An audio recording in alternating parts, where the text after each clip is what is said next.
Good evening to everyone. We are very happy to be here with all this audience and with very important and international lecturers. Our conference of today is the idea of this conference took birth when the effects of Firdos districts happened. We understood how much is important each little space, urban space, and the meaning that can have for the people living there. So we felt the need of reflecting on the significance of the preservation of historic districts in the contemporary global cities. We have invited some distinguished lecturers that will discuss the issue from different points of view and discuss the contribution of the international charters to understanding and to finding the solutions for some urban planning challenges. And it's clear which are the benefits of cultural heritage preservation for the communities and for the stakeholders in terms of well-being, sustainability, etc. This webinar is organized in an open way, so the participants can ask questions to our lecturers.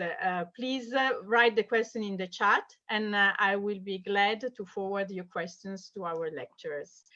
It was not possible to keep the question from Facebook, so please, if you want to ask some question, register on Zoom. Well, this webinar is organized by ROCHEMP, the Regional Center for Cultural Heritage Enhancement, Management and Protection. We have the honor today to have here ROCHEMP Project Scientific Director, Professor Mariangela Vandini, that is Associate Professor of Physics Applied to Cultural Heritage at Alma Mater Studiorum University of Bologna.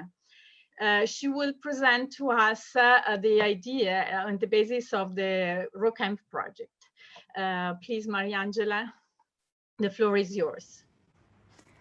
Thank you very much. Welcome to everybody. And of course, thank you to the organizers of these very interesting and very update problem that will be tackled in this webinar by our expert and colleagues. Just a few words. I have 5 minutes, but probably I hope I can use even less, just to describe you, or to all of you, the context in which this webinar, which is, how to say, the very top of the iceberg of an activity that is going on by the center and also by all the scholars participating to this very interesting project. The context is interesting on my point of view, from my opinion, because first of all, is a continuation of very fruitful collaboration between Italian and Armenian experts. In particular, as most of you possibly know, is the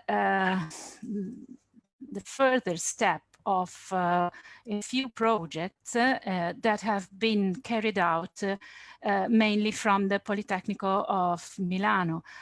Professor Casnati, who is here with us, but also Professor Maurizio Boriani, Professor Maria Cristina Gianbruno are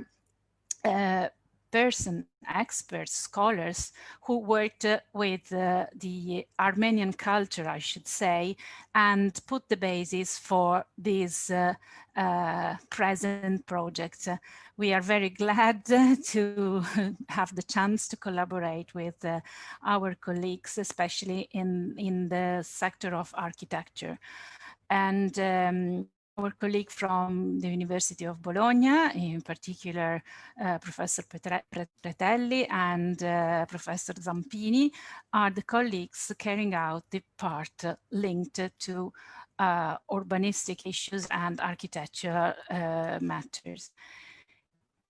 Why I say this project is important? Because I think that is possibly the let's say, not very first time, but the first attempt to make, let's say, 360 degrees vision of cultural heritage.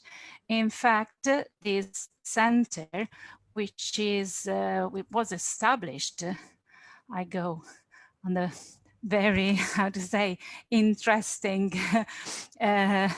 view of the inauguration of the center, as is the result of a quite long process of thinking of the best aims for the Armenian population. But it's not only what I do not like to say is that Italians are doing something for Armenia. I think it's how to say, exactly the same level of conversation in which we share different approach to say the same problems, or the same approach to different problems. So is it some sort of condivision and sharing of ideas.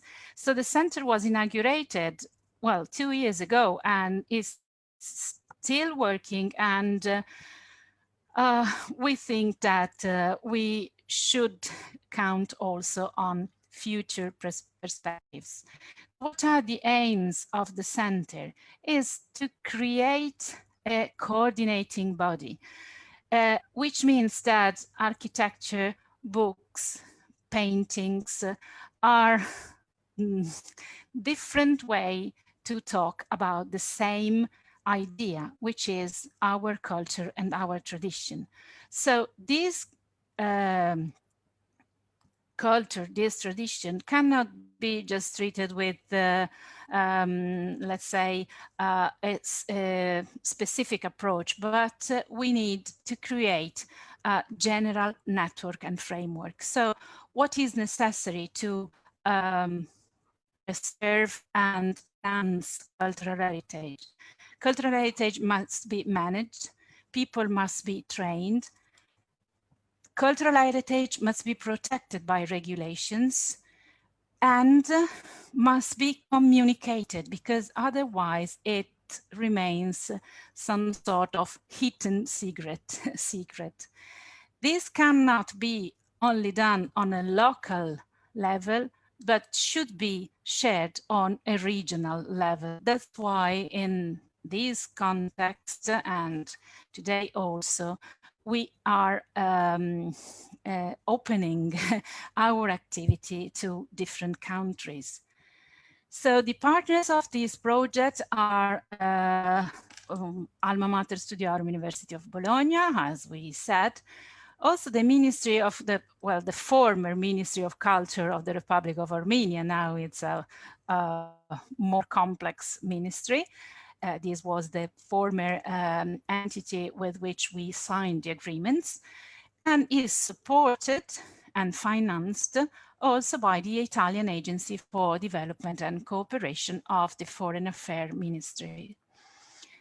Of course, what we look at is the cultural heritage of the Republic of Armenia.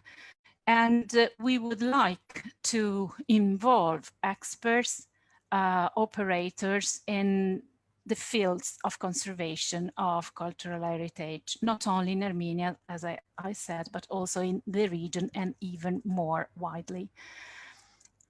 People involved come from university and academy, but also from the, let's call them Armenian population, in the sense that there are experts, but also the citizens that could recognize in their cultural heritage a way of course, increase of cultural value, but also improvement of the economic conditions. I show already this. How do we structure the project? And I think that I can just simply explain this slide and to show you the complexity of the idea. which of course cannot be concluded in 1 or 2 years of work. These are, as I said, the continuation of previous projects, but the basis of a new concept of, as I said, a coordinating body. It's divided in 6 actions. The first action, we can say that it's concluded in the very first stage of the project, which is the creation of the center. So with the physical premises, but also the people working it. Then the other action is linked, as we said, to the training of experts. Of course, being aware of our cultural heritage means continuous training on the subject and sharing of different skills and competencies. Action C, as I was saying before, regards the regulations. Criteria as to be fixed and standards defined for the quality of here we wrote restoration, but I think that in general we can talk about conservation, not only the physical work of restoring with hands and tools and objects, but also a general idea of restoration. But this action C is mainly on architectural heritage. Action D is the action which is not regard the training, but is not training to people, but the idea of creating a framework of a long-term training and creation of experts. It means that, as we were saying before, there's an overall vision, let's say holistic vision of conservation, which goes through a long-term training of restorers and experts. Just a quick example, in Italy, to be qualified as a restorer, there's a 5 years master degree with compulsory attendance. So it's something that you cannot create in a few days or even in a few months, but is a very long process. With Action E, we, in a way, involve the region.